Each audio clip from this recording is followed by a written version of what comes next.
Hello everyone. The IPL Mega Auctions are just around the corner, and the analysts of all the franchises must be busy planning their budgets and strategies for the auction, analyzing players and deciding whom to pick and what is the price they should bid for each player. So I thought of giving those analysts a little bit of a helping hand.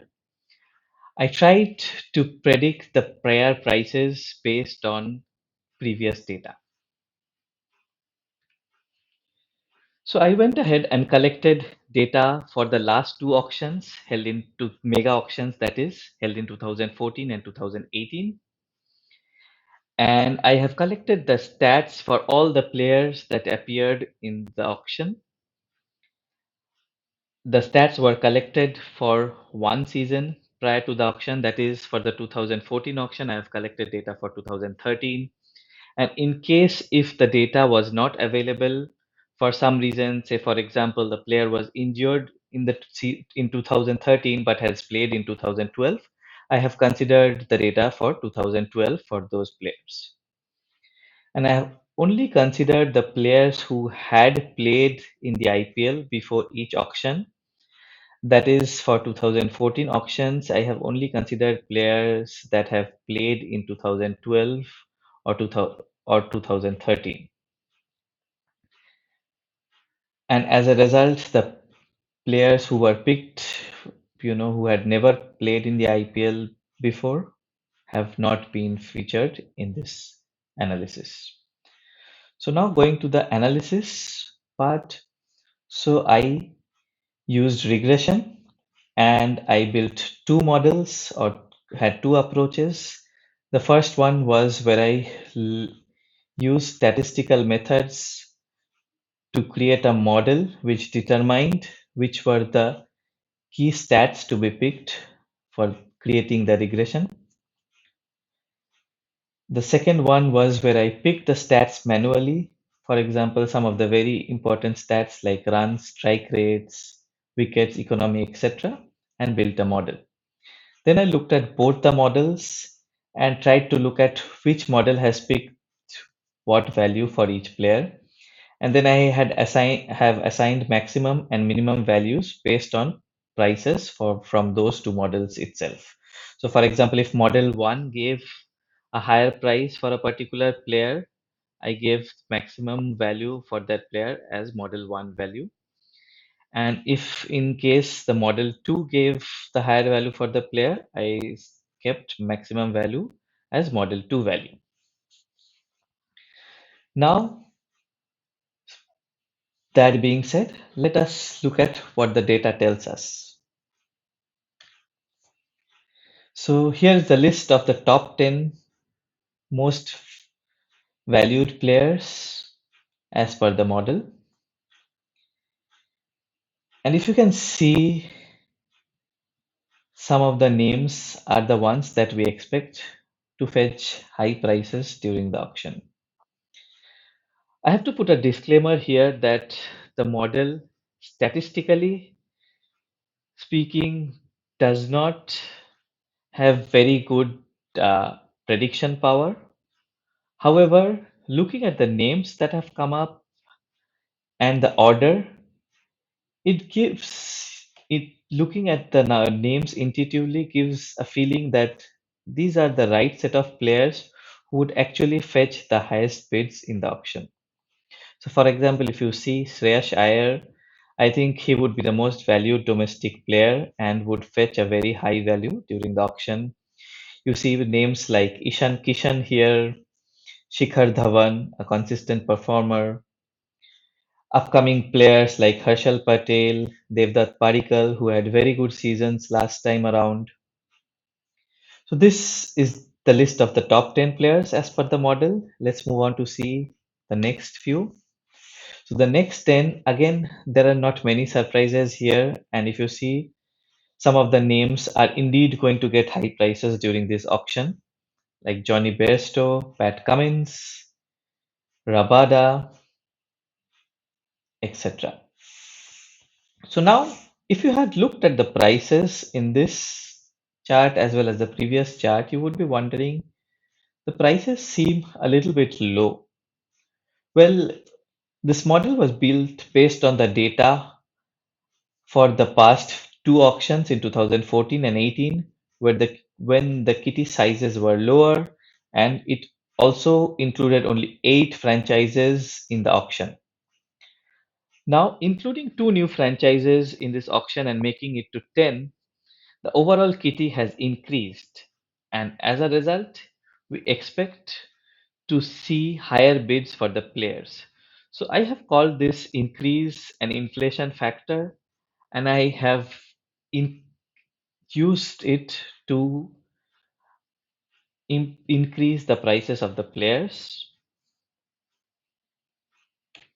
So adding the two new franchises has actually increased the kitty by 25%. And so I have used that factor to the prices of the players to get the new values. So again, the order does not change here, but the prices do. And if you see here now, the prices seem fairly close to what we can expect during the auction. Like, the price for Shreyas Iyer here is at around 11 crores. I think that is the amount he would fetch during the auction, being a domestic player and a consistent performer. And again, you see usual suspects here having high values like David Warner.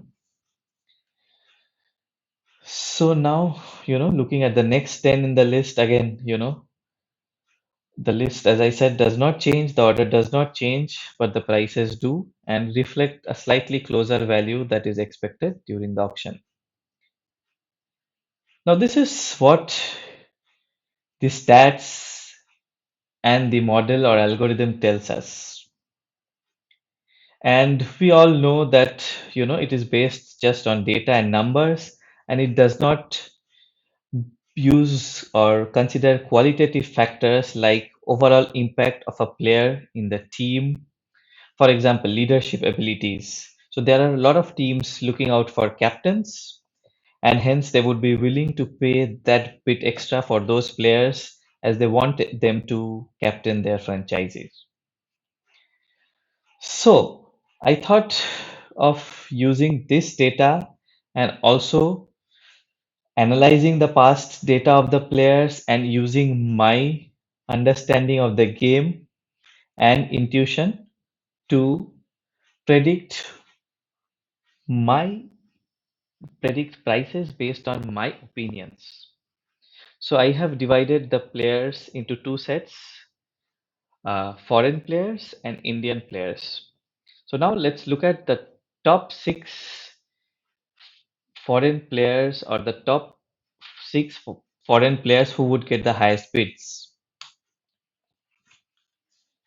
So the first name on my list is pretty obvious, David Warner.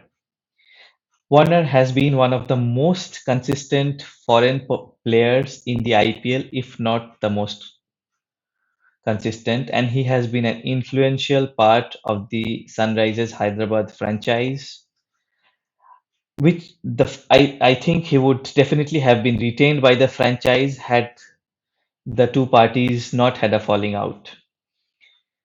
And that puts him out on the auction table, and a lot of franchises would be vying for his signature. And considering that he has experience in captaining his national side as well as franchises, he would obviously be a captain candidate. And as a result, franchises would be willing to pay a huge amount for his signing.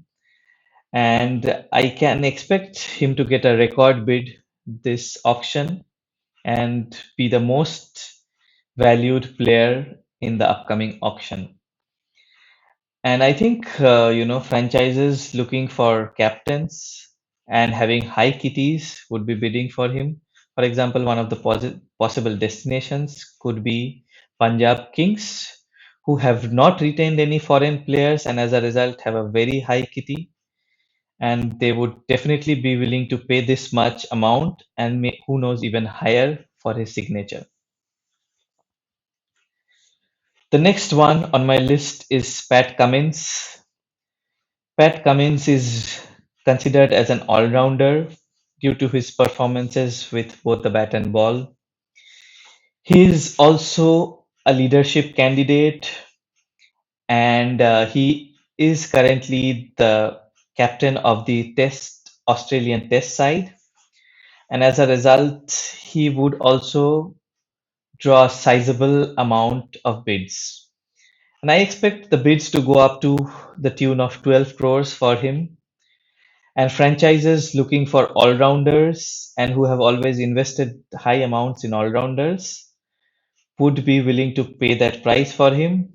And we know like all rounders are one of the most valued entities in T20 cricket due to their ability to contribute in different aspects of the game. So I think, now with uh, Ben Stokes not being part of this auction, he would be the highest rated all rounder in this auction. And I think he could very well be considered as a replacement for him. And, Ro- Rajasthan Royals might be the franchise willing to take him instead of Ben Stokes. The next one on my list is another all rounder, Jason Holder. He is a very, very underrated player in my opinion, and he has not been utilized well in by the franchises so far. I think he too will draw a sizable bid again to the tune of 12 crores, I feel. And again, he is very capable both with the bat and ball. And if we have seen his recent performances in one day internationals against India, that would definitely attract the attention of plenty of franchises. And I feel Sunrisers might want to go and buy him again and utilize him better this time, considering there have been a couple of very high profile departures from their franchise. The next one on my list is Kagiso Rabada, and I expect franchises to bid up to 10 crores for him. He is one of the top performing bowlers in the IPL. His stats are just phenomenal. He has picked an insane number of wickets, and a lot of his wickets come at the death overs, and he has a pretty decent death over economy as well. And I think as a result, a lot of franchises would be vying for his signature, especially those franchises who have not been doing well in the death overs. And he might even be, tried to be retained or, bought back by his previous franchise, Delhi Capitals. We never know. The next one on my list is the all-rounder, which is who is rated the top by ICC currently, Wainadu Hasaranga. He has had a stellar T20 World Cup, and I think there would be a lot of potential suitors for him. And considering his ability with both the bat and ball and his amazing economy rate, he would definitely be a candidate who would with who would draw sizable bids for his signature. And I expect, he can even go up to 10 crores. And I think there would be a franchise who would take a very close look in him. Sunrisers Hyderabad, considering he could be a very, very similar or like for like replacement for Rashid Khan, been who had just left the franchise. The next one on my list is Mitchell Marsh. And again, I don't know, maybe a lot of people may not agree with this, but I have a feeling that he would also draw a very large amount of volume of bids, large price tag to his name. because of his all-round ability. He has been batting at the top of the order for Australia at number 3 or number 4 recently even, and he has scored a decent number of runs and he is handy with the ball as well. So his all-round abilities definitely, make him a sought after candidate, and as a result, I think he would also draw high bids during the auction. Okay, that was the list of foreigners I feel who would get the highest bids. Now let's look at the Indian one candidates. So the first name on the list, and I think fairly obvious, is Shreyas Iyer. As we see, even the model predicted him to be one who would fetch the highest price. And I feel franchises would be willing to pay up till about 12 crores at least for him, considering domestic players who have had a very good track record in the IPL are very few in number. So and also he is a potential captaincy candidate for franchises looking out for a captain. Franchises like KKR, although they have a lower kitty, Punjab, Hyderabad can go for his signature. The next one on my list is again a pretty obvious name, Ishan Kishan. Him being a two-dimensional player, a wicket-keeper batsman who either opens the innings or bats at the top of the order, combined with his good performances for India when given a chance and his ability to score runs really fast, make him a candidate for high amount of bids. And I have a feeling Mumbai Indians might go for him and try to buy him back. Or even one of the new franchises also may bid for him. The next one on my list is Harshal Patel. He is again one of the players who has had a very good last season. He was the leading wicket taker and he has also done well in domestic tournaments. And he also opens the innings with the bat for his domestic side, which which put him in the bucket of all-rounders, which is a highly sought after skill set. And as a result, I feel that he would be one person who would also attract a lot of bids. And I think his previous franchise may try and sign him back. The next one on my list is Yuzvendra Chahal. He has also been a very, very good performer in the IPL. He has done very well for the Royal Challengers, and he's a wicket-taking bowler and a leg spinner. And we see that leg spinners have done really well in T20 cricket, and as a result, I think there would be a lot of franchises vying for his signature, and I expect his price to go up to 8 crores, if not more. And again, he would be one candidate his previous franchise may want to buy back, considering they also have a huge amount of money in their kitty left. The next is Shardul Thakur, and I expect he could get bids up to 8 crore or more. Again, he is a person who can be considered as an all-rounder. He has played for the national side and he is good with both the bat and the ball. He has, he has the ability to take wickets in the power play as well as the death. He has also scored decent amount of runs at the back end of the innings. He also helped, he helped Chennai Super Kings scored those additional runs at the end and even won a few matches for them, if I'm not wrong. And he has also got international 50s to his name.